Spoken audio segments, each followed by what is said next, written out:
اللهم رب شهر رمضان الذي أنزلت فيه القرآن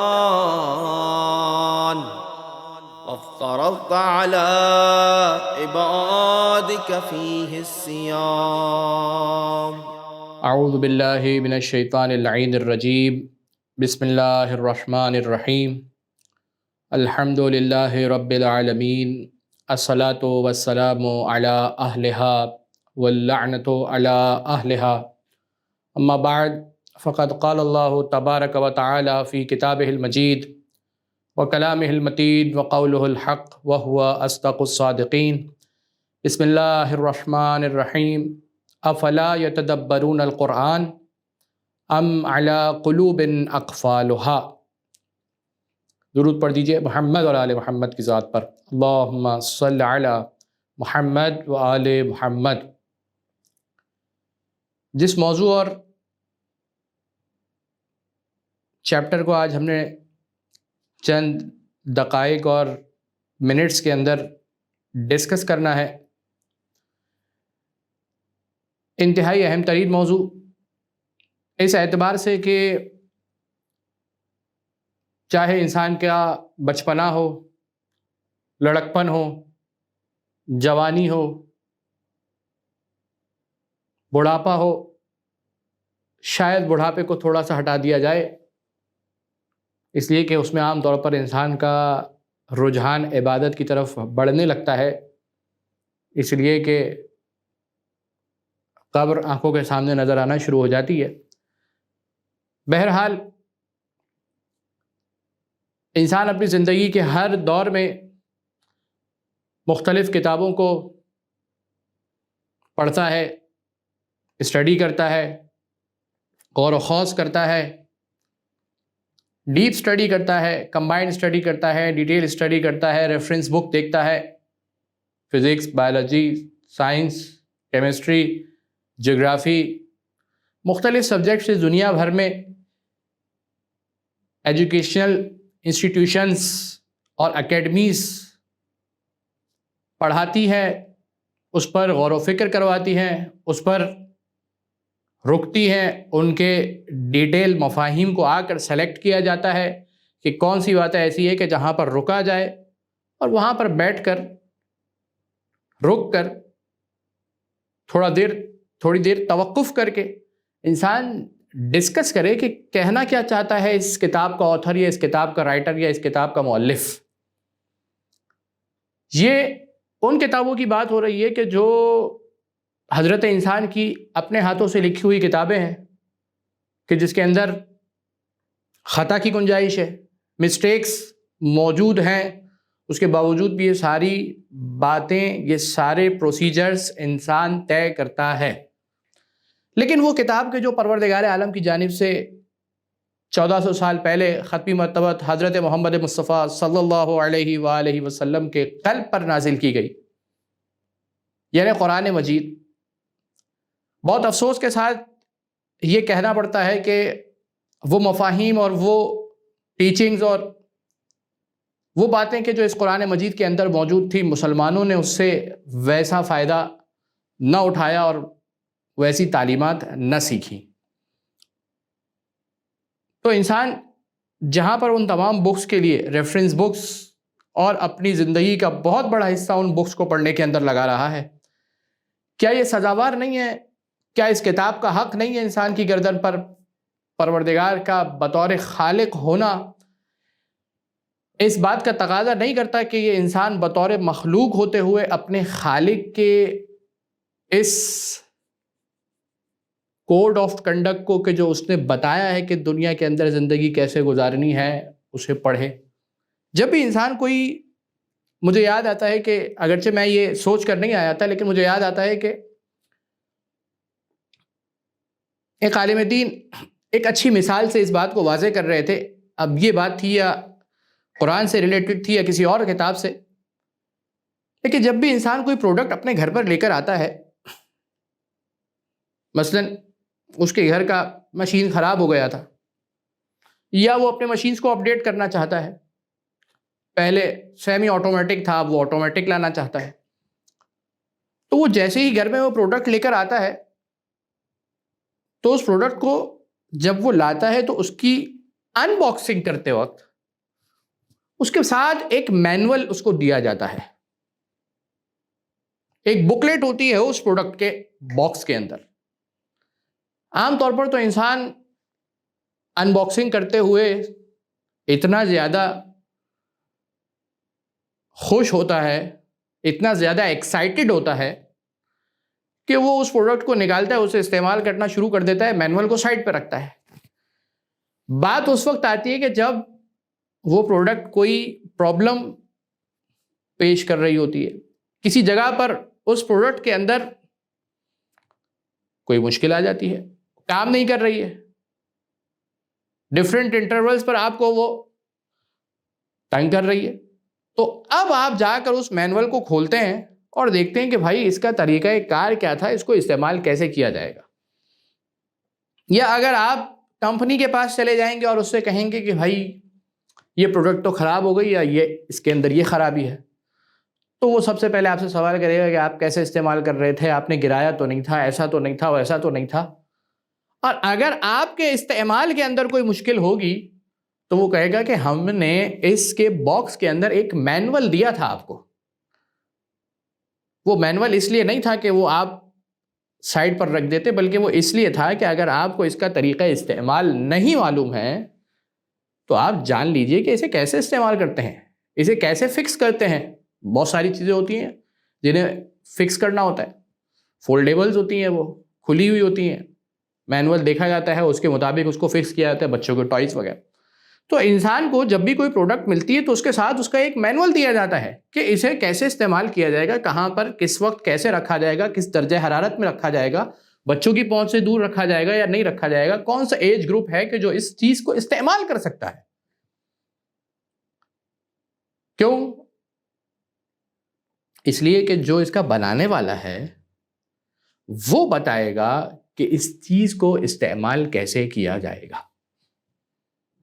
لہذا مینوفیکچرر کی جانب سے یہ مینول آتا ہے، تو جب ایک عام مینوفیکچرر بھی ایک مینول دیتا ہے تو پروردگار عالم کہ جو ہم سب کا خالق ہے، ہم سب اس کے مخلوق ہیں، یہ پوری کائنات اس کی مخلوق ہے، تو اس پوری کائنات کو چلانے کے لیے بھی پروردگار عالم نے ایک مینول دیا ہے، پروردگار عالم نے ایک گائیڈ بک دی ہے۔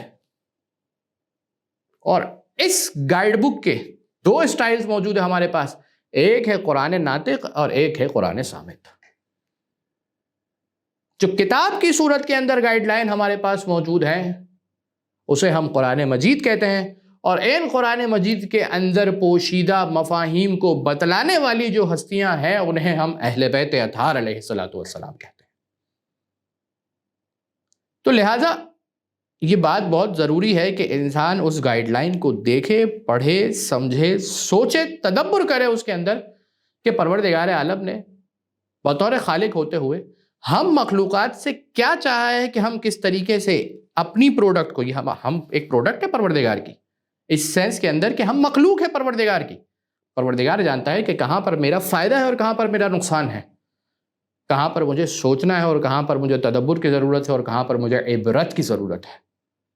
لہذا پروردگار نے ایک گائیڈ لائن دے دی، اور اگر اس گائیڈ لائن کو چھوڑ دیا گیا تو ہو سکتا ہے کہ کسی عام مینول کو چھوڑ دینے والا اتنا زیادہ سرزنش کا سزاوار اور مستحق نہ ٹھہرے کہ جتنا یہ شخص ٹھہرے گا، اس لیے کہ ممکن ہے کہ وہ مینوفیکچرر کچھ نہ کہے کہ آپ نے مینول کو کیوں سائڈ پہ رکھ دیا تھا، لیکن ائمہ اطہار علیہ السلام کہتے ہیں کہ ثلاثۃ تشکون الی اللہ یوم القیامہ، تین افراد ایسے ہوں گے کہ جو روز قیامت، تین افراد، یہ تین چیزیں ایسی ہوں گی، تین چیزیں ایسی ہوں گی کہ جو روز قیامت پروردگار کے ہاں شکوہ کریں گی، شکایت کریں گی پروردگار کے ہاں۔ ان میں سے ایک کیا ہے؟ اب میں وہ دو چیزیں چھوڑ رہا ہوں اس لیے کہ میرا موضوع بھی نہیں ہے اور وقت بھی تنگ ہے۔ کون سی چیز ہے؟ وہ قرآن ہے کہ جو رحل کے اندر موجود ہے اور گرد اس پر اٹی ہوئی ہے، یہ روایت کے الفاظ ہے، گرد اس پر اٹی ہوئی ہے، اس معنی کے اندر کہ ظاہر ہے کہ جب اسے کوئی کھول کر نہیں پڑے گا تو وہ گرد سے اٹا ہوا ہوگا۔ 3 چیزیں روز قیامت شکوہ کرے گی۔ تو موضوع گفتگو یہ ہے کہ ہمارا اور آپ کا قرآن سے دوری کا جو سبب ہے وہ کیا ہے، کیوں ہم قرآن سے دور ہیں، وہ اسباب کیا ہیں کہ جس کی وجہ سے ہم قرآن سے دور ہیں۔ سب سے پہلی بات اس کی طرف روشنی ڈالی جائے گی، اور دوسری بات کہ سولوشن کیا ہے۔ ریزنز پتہ چل گئے، ABCD ریزنز موجود ہیں کہ جس کی وجہ سے ہم اور آپ قرآن کے قریب نہیں جا رہے۔ سولوشن کیا ہے کہ میں اور آپ کیسے قرآن کے قریب جائیں گے۔ جو آیت سرنامہ کلام میں آپ کے سامنے پیش کی گئی، افلا یتدبرون القرآن ام علی قلوب اقفالها، سورہ محمد کی آیت نمبر 24 صلی اللہ علیہ وآلہ وسلم، کہ جس کے اندر پروردگار ارشاد فرما رہا ہے کہ یہ لوگ کیوں قرآن میں غور و فکر نہیں کرتے۔ ام علی قلوب اقفالها، کیا ان کے دلوں پر تالے پڑے ہوئے ہیں۔ یہ تدبرون القرآن، تدبر، دا با را، دال با اور را، یہ اس کے روٹ ورڈز ہیں۔ مختلف جگہوں پر پروردگار نے اس روٹ ورڈز کو استعمال کیا ہے قرآن کے اندر۔ واللیل اذا ادبر، واللیل اذا ادبر، اور جب رات پلٹنے لگتی ہے، یعنی دوبارہ آتی ہے، رکی ہوئی نہیں ہے، پلٹ رہی ہے، حرکت میں ہے، جنبش میں ہے۔ تدبر کہتے ہیں حرکت کو، مقابل میں ہے تدبر کے ٹھہر جانا، رک جانا، ساکت ہو جانا، خاموش ہو جانا، کچھ نہ، سائلنٹ، اس کے مقابلے میں ہے تدبر۔ افلا یتدبرون القرآن، کیوں یہ لوگ قرآن کے معانی میں غور و خوض نہیں کرتے، گھومتے نہیں ہیں، تدبر نہیں کرتے، اپنی عقل کو نہیں چلاتے۔ ام علی قلوب اقفالها، کیا ان کے دلوں پر تالے پڑے ہوئے ہیں۔ اب یہاں پر آ کر میں ایک بات کی طرف اشارہ کرنا چاہوں گا کہ مثلا ایک شخص اگر رستے میں جا رہا ہے، اور 2 صورتحال ممکن ہے، رستے سے جا رہا ہے، ہم اور آپ سب رستے پر جا رہے ہیں، سب نے رستہ طے کرنا ہے، ایک جگہ تک پہنچنا ہے۔ موت کی حقیقت سے تو کوئی انکار نہیں کر رہا، چاہے کسی بھی دین کا مذہب کا ماننے والا کیوں نہ ہو، سب ایک رستے پر جا رہے ہیں۔ اس رستے پر چلنے کے لیے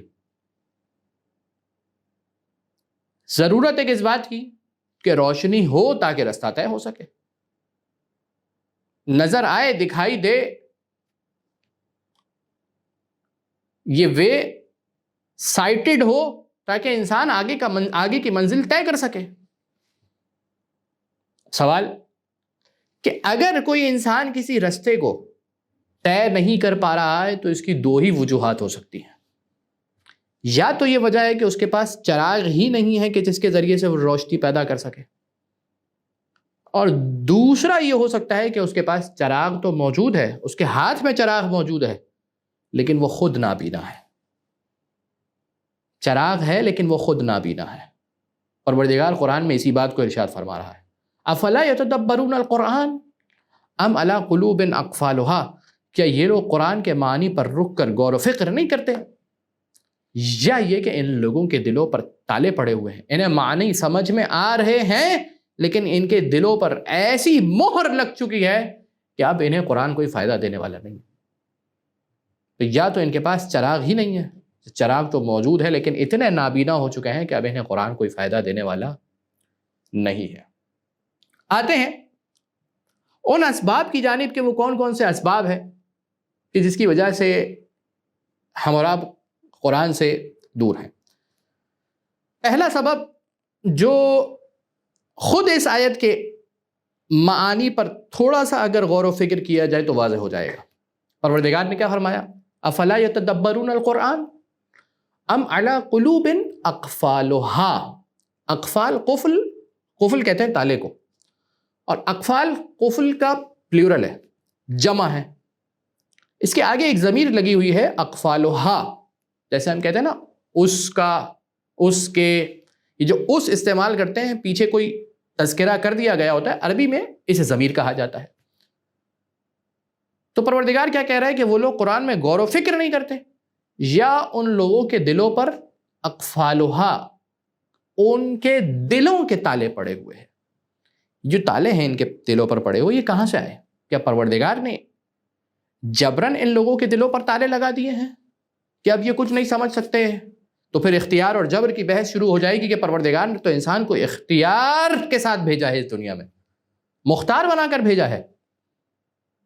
تو خود آیت میں اس جانب اشارہ موجود ہے کہ ان کے دلوں کے اپنے لگائے ہوئے تالے ہیں، ان کی اپنی جانب سے ان کے دلوں پر تالے لگا دیے، چاہیں تو یہ کھول لیں ان تالوں کو، اور پھر اس کے بعد ان کو یہ معنی سمجھ میں آئیں گے۔ تو سب سے پہلی جو وجہ ہے وہ ہم اور آپ خود ہیں۔ سب سے پہلی وجہ ہم اور آپ خود ہیں۔ ہم اور آپ خود اگر اپنا راستہ بند کر دیں گے کہ ہمیں قرآن سمجھ میں نہ آئے، تو یہ قرآن کبھی بھی ہماری رہنمائی نہیں کر سکتا۔ دوسری چیز، دوسرا اہم سبب کہ جو اس اعتبار سے اہم ہے کہ وہ صرف ہمارے اور آپ کے ساتھ خاص ہے، تمام بنی نوع انسان کے ساتھ خاص نہیں ہے، اور وہ سبب ہے ہمارا عرب نہ ہونا۔ یعنی ہم نان عربس ہیں، ہم عربک لینگویج کو اس انداز میں نہیں سمجھ سکتے جس انداز کے اندر وہ افراد سمجھ سکتے ہیں کہ جو عرب کنٹریز کے افراد ہیں، عرب ورلڈ کے افراد ہیں۔ ظاہر ہے ہم اپنی زبان کو اس انداز سے سمجھ سکتے ہیں، اگر کتاب کے اندر لکھی ہوئی ہو ہم پڑھتے رہیں گے اور معنی سمجھتے رہیں گے۔ یہ دوسرا اہم سبب ہے کہ جس کی وجہ سے ہم اور آپ قرآن سے دور ہیں۔ لیکن یہ اس بات کے لیے کافی نہیں ہوگا کہ پروردگار عالم کے پاس روز قیامت ہم یہ عذر پیش کر سکیں کہ پروردگار تو نے تو ہمیں عرب ورلڈ کے اندر پیدا نہیں کیا تھا، اگر میں بھی عراقی ہوتا اور سعودی ہوتا یا قطری ہوتا یا عمانی ہوتا تو میں قرآن پر عمل کر لیتا۔ نہیں، یہ اس بات کے لیے کافی نہیں ہے کہ انسان یہ عذر پیش کر سکے کہ میں عرب ورلڈ میں نہیں پیدا ہوا۔ بالکل اسی طریقے سے جس طریقے سے باقی مسلمانوں کے لیے یہ بات کافی نہیں ہے کہ وہ پروردگار عالم سے روز قیامت یہ کہہ سکیں کہ پروردگار میں تو ایک ایسے گھرانے میں پیدا ہوا تھا کہ جہاں پر امیر المؤمنین علی ابن ابی طالب علیہ السلام کو رسول کے بعد پہلا خلیفہ نہیں مانا جاتا تھا۔ ہاں، کوئی شخص مستضعف ہے، اس تک حق نہیں پہنچا، اس تک بات نہیں پہنچی، اس کے پاس وے آؤٹ نہیں تھے چیزوں کو سولو کرنے کے، تو پھر وہ ایک الگ چیپٹر ہے۔ لیکن جس کے پاس سولوشنز موجود ہیں، جو غور و فکر کرے، کچھ وقت لگائے، تو اس قرآن کے معنی کو سمجھ سکتا ہے۔ ایک آیت پڑھے، اس کے ساتھ ترجمہ پڑھے، اسے قرآن کے معنی کے ساتھ ساتھ حل ہوتے رہیں گے۔ قرآن کی آیت دیکھ رہا ہے، ساتھ میں ترجمہ بھی دیکھ رہا ہے، تاکہ قرآن اسے سمجھ میں بھی آ رہا ہے۔ اگرچہ قرآن کو پڑھنے کے، قرآن کو دیکھنے کے ثواب جو بیان کیے گئے وہ اپنی جگہ پر، لیکن ابھی ہم بات کر رہے ہیں قرآن میں تدبر کی۔ قرآن میں تدبر لقلقہ لسانی سے نہیں آ سکتا۔ قرآن میں غور و فکر، قرآن کے معانی کو سمجھنا، انسان جب ورڈز کو پڑھ رہا ہے تو وہاں سے سولو نہیں ہو سکتا۔ ختم قرآن کر رہا ہے، وہ اس کا ثواب، وہ ہماری بحث نہیں ہے۔ ہمارا جو موضوع ہے وہ ہے قرآن میں غور و فکر کرنا۔ تو قرآن میں غور و فکر کرنے کے لیے ضروری ہے کہ انسان ان معانی کو سمجھے کہ جو اس الفاظ کے معانی ہیں جو عربی زبان میں لکھے ہوئے۔ یہ دوسرا اہم ترین سبب تھا کہ جس کا سولوشن بھی موجود ہے۔ تیسرا، اس کے علاوہ اور بھی اس کے سولوشنز ہیں کہ انسان کس طریقے سے اتنی کم از کم عربی سیکھ لے کہ اسے قرآن کے الفاظ یا 50%، 60%، 70% اسے الفاظ کے معنی حل ہو جائیں، سولو ہو جائیں۔ ایسی بکس لکھی جا چکی ہیں، ایسے کورسز موجود ہیں، ایسی بہت سارے راستے موجود ہیں۔ تیسرا اور اہم سبب کہ جو اس میدان کے اندر ہے، اور وہ ہے ایک توہم اور ایک ڈاؤٹ، جو بہت اہم وجہ ہے، جو بہت اہم سبب، وہ ہے ایک کنفیوژن، مسکنسیپشن، جو ہمارے اور آپ کے ذہنوں کے اندر کہیں نہ کہیں ذہن کے گوشے میں موجود ہے، اور وہ یہ کہ قرآن قابل غور اور قابل عمل کتاب نہیں ہے۔ قرآن قابل غور اور قابل عمل کتاب نہیں ہے۔ اگر میں نے قرآن کو سمجھ بھی لیا تو میں اس پر عمل نہیں کر سکتا۔ اگر میں نے قرآن کو سولو کر بھی لیا، اگر میں قرآن کے معنی کو سمجھ بھی لیا، تو یہ مجھے کوئی خاص فائدہ نہیں دے گی جب تک کہ میرے پاس دین کا پورا مجموعہ موجود نہ ہو، جس کے اندر سنت، روایات اور تمام چیزیں۔ اس جواب کے لیے کہ دیکھیے، ہم ابھی یہاں پر حلال اور حرام قرآن سے نکالنے کی بات نہیں کر رہے، اس قرآن کے اندر حلال اور حرام کی آیتوں کو اگر نکال دیا جائے تو اس کے بعد بھی 50% سے زیادہ قرآن بچ جاتا ہے کہ جو فقط اور فقط عبرتوں اور اخلاق اور ویلیوز اور نارمز پر مشتمل ہے، جو قابل عمل ہے، جو قابل غور ہے، جو انسان کو اس بات پر وادار کرواتا ہے، انسان کو اس بات پر ابھارتا ہے، انسان کو اس بات کا جذبہ دلاتا ہے، انسان کو اس بات پر سوچنے پر مجبور کرتا ہے کہ تم کہاں جا رہے ہو، تمہاری انتہا کیا ہے، تمہاری ابتدا کیا تھی، پچھلے قوموں کے ساتھ پروردگار نے کیا کیا۔ تو یہ تیسرا اہم ترین سبب، اس حوالے سے میں قرآن کی ایک آیت کا سہارا لینا چاہوں گا تاکہ اس مسکنسیپشن کو واضح کیا جا سکے اور اسے کلیئر کیا جا سکے۔ پروردگار عالم قرآن مجید کے اندر ارشاد فرماتا ہے، سورہ آل عمران کی آیت نمبر 7، هو الذی انزل علیک الکتاب منہ آیات محکمات ہن ام الکتاب، پروردگار وہ ہے کہ جس نے کتاب کو نازل کیا، منہ آیات محکمات، اسی قرآن میں کیا ہے؟ آیات محکمات ہیں، محکم آیت ہیں۔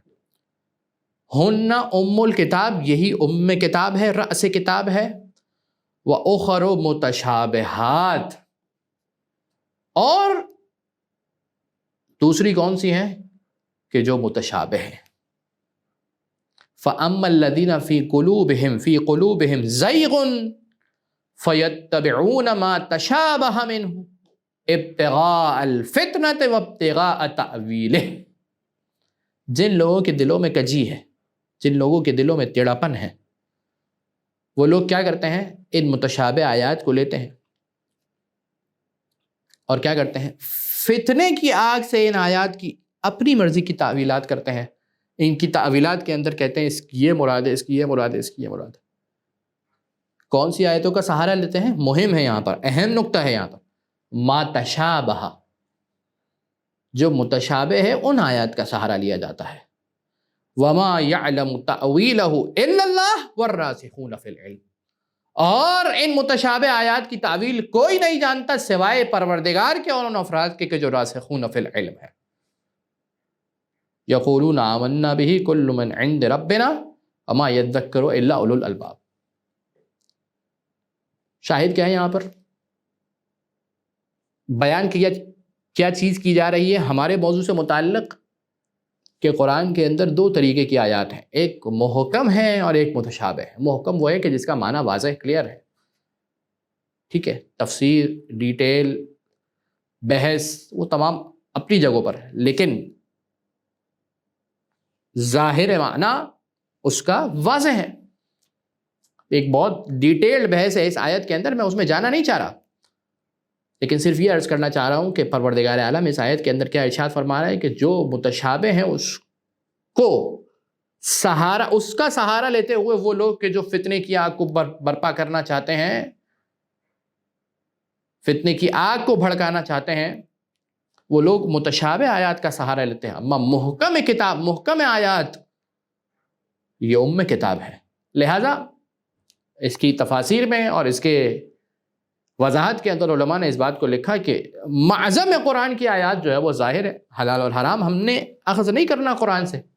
ابھی ہم حلال اور حرام اور فتوے کی گفتگو نہیں کر رہے ہیں یہاں پر کہ فتویٰ انسان قرآن سے لینا شروع کر دے، کیونکہ ظاہر ہے کہ فتویٰ حاصل کرنے کے لیے بہت ڈیٹیل ڈسکشن اور ڈیٹیل اسٹڈیز کی ضرورت ہے، لیکن انسان کم از کم عبرت تو حاصل کر سکتا ہے ان قرآن کے مفاہیم سے۔ لہذا تیسری اہم ترین وجہ اور تیسرا اہم ترین سبب انسان کے ذہن میں جو لاشعور میں کہیں نہ کہیں انکانشیس میں انسان کے موجود ہے، وہ یہ کہ انسان یہ سمجھتا ہے کہ یہ قرآن، یہ کتاب ہمارے لیے قابل عمل نہیں۔ تو یہ تین اہم ترین اسباب کے جو پروردگار عالم کی جانب سے بتلائے گئے یا پروردگار عالم کی بتلائی ہوئی تعلیمات سے ہمیں سمجھ میں آتے ہیں کہ جس کی وجہ سے انسان قرآن سے دور جا رہا ہے۔ اب آ جاتے ہیں ہم آخری بات کی طرف اور اس کے بعد ہماری بات مکمل ہو جائے گی، اور وہ یہ کہ سولوشن کیا ہے، راہ حل کیا ہے۔ پروردگار عالم قرآن مجید کے اندر ارشاد فرماتا ہے، سورہ اعراف کی آیت نمبر 204، وَإِذَا قُرِئَ الْقُرْآنُ فاستمعوا له وانصتوا لعلکم ترحمون. جب قرآن کی تلاوت کی جائے، جب قرآن کو پڑھا جائے، فاستمعوا، عربی زبان میں سماع اور استماع کے درمیان ایک فرق موجود ہے. سماع کہتے ہیں سننے کو، اور استماع کہتے ہیں دھیان سے سننے کو، غور سے سننے کو، توجہ سے سننے کو. تو پروردگار عالم یہاں پر نہیں کہہ رہا فاسمعوا، بلکہ کہہ رہا ہے فاستمعوا لہ. جب قرآن کی تلاوت کی جائے تو تم غور سے کان لگا کر سنا کرو. وانصتوا لعلکم ترحمون، خاموش ہو جایا کرو، دوسری باتیں نہ کیا کرو، توجہ سے سنا کرو قرآن کو، تاکہ اس کے معنی پر غور و فکر ہو سکے. یہ آیت اور ایک روایت، اور اپنی بات کو مکمل کروں گا کہ امام محمد باقر علیہ الصلاۃ والسلام ارشاد فرماتے ہیں کہ قرآن کو پڑھنے والے 3 طرح کے لوگ ہیں. رجل قرأ القرآن فاتخذہ بضاعۃ واستجر بہ الملوک. ایک وہ گروہ ہے کہ جو مال اور دولت کے لیے قرآن کو پڑھتا ہے، اسے مال اور دولت سمجھتا ہے، مال اور دولت کے طور پر اسے لیتا ہے. دوسرا وہ گروہ ہے کہ جو قرآن کو پڑھتا ہے کس خاطر پڑھتا ہے؟ اس خاطر پڑھتا ہے کہ اس کے حروف کو حفظ کر لے، رٹ لے، یاد کر لے، لیکن کیا کرتا ہے؟ وَضَيَّعَ حُدُودَهُ، اس کی جو باؤنڈریز ہے قرآن نے جو بیان کی ہے اسے پار کر دیتا ہے. تیسرا وہ شخص ہے، یہ تیسری صنف کے اندر ہم نے آنا ہے، تیسرا وہ شخص ہے کہ جو قرآن کو پڑھتا ہے لیکن کس خاطر پڑھتا ہے؟ فَوَضَعَ دَوَاءَ الْقُرْآنِ عَلَى دَاءِ قَلْبِهِ، اپنے دل کے مرض کو قرآن کی شفا سے دور کرتا ہے. یہ جو دل کا مرض ہے وہ کہاں سے دور ہوتا ہے؟ قرآن کی شفا سے. قرآن کو بطور شفا، یہ کنایہ ہے ظاہراً. وَأَسْحَرَ بِهِ لَيْلَهُ، اپنی رات کو اس قرآن کے سبب سے سحر انگیزی میں گزارتا ہے. وَأَظْمَحَ بِهِ نَهَارَهُ، اپنے دنوں کو اس قرآن کے ذریعے سے روشن کرتا ہے، اپنی مساجد کو قرآن کے ذریعے سے قائم کرتا ہے. فَبِأُولَٰئِكَ يَدْفَعُ اللَّهُ عَزَّ وَجَلَّ الْبَلَاءَ، جو دنیا کے اندر بلائیں ٹل رہی ہیں نا، معصوم فرماتے ہیں یہ ان لوگوں کے سبب سے ٹل رہی ہیں کہ جو قرآن کو اس طریقے سے پڑھتے ہیں. وَبِأُولَٰئِكَ يَنزَلُ اللَّهُ الْغَيْثَ مِنَ السَّمَاءِ، یہ جو آسمان سے پانی اور بارش برستی ہے اس کا سبب یہ افراد ہے کہ جو قرآن کو ایسے پڑھتے ہیں. پھر فرمایا وَلِهَٰؤُلَاءِ فِي قِرَاءَةِ الْقُرْآنِ أَعَزُّ مِنَ الْكِبْرِيتِ الْأَحْمَرِ، اور یہ لوگ جو قراءت قرآن کرتے ہیں ان کے لیے پروردگار عالم نے قرآن کے اندر کیا چیز رکھی ہے؟ اعز من الکبریت الاحمر. کبریت الاحمر کہتے ہیں وہ چیز کی جو نایاب ہے، کہیں نہیں ملنے والی، اس چیز سے کنایا ہے کبریت احمر. کہا کہ قرآن میں ان کے لیے کبریت احمر ہے کہ جو اس انداز میں قرآن کو پڑھیں گے تو یہاں سے انہیں وہ خزانہ ملے گا کہ جو کہیں اور پر نہیں چھپا ہوا. پروردگار عالم سے دعا ہے کہ پروردگار ہمیں جس انداز میں اہل بیت اطہار علیہ السلام چاہتے ہیں، جس انداز میں پروردگار عالم چاہتا ہے کہ ہم قرآن کو پڑھ سکیں، پروردگار اس انداز میں ہمیں قرآن کو پڑھنے اور اسے سمجھنے کی توفیق عطا فرمائے، اور اس کو پڑھ کر اس پر عمل کرنے کی توفیق عنایت فرمائے. والحمدللہ رب العالمین، وصلی اللہ علی محمد وآلہ الطاہرین. رب شہر رمضان الذي أنزلت فيه القرآن وافترضت على عبادك فيه الصيام